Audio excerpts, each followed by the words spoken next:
Nemrut Kayak Merkezi'nin durumu nedir Sayın Vekilim?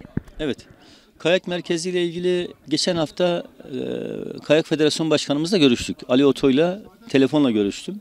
Bütün projeyi hazırlamışlar. Onu takip ediyoruz biz. Bir şansımız Ali Oto Bitlis'te hemşerimiz. Şu an Kayak Federasyon Başkanı. Projeyi hazırlamışlar. Hem Nemrut'a alternatif ikinci pist hem de var olan şu andaki tesisin yenilenmesi, hızlandırılması, araya tam orta merkeze bir durak daha bırakılması projesi. İnşallah önümüzdeki hafta meclis açılır açılmaz birlikte Kayak Federasyon Başkanı ile beraber Gençlik Spor Bakanımıza gideceğiz.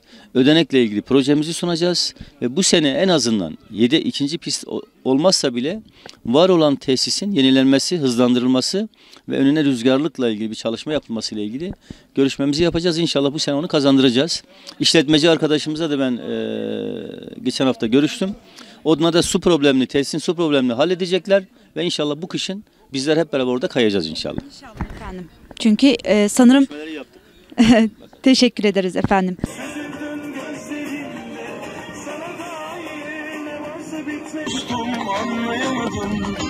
Sebebi halimizi ziyan eden, üzülsek de nafile canım.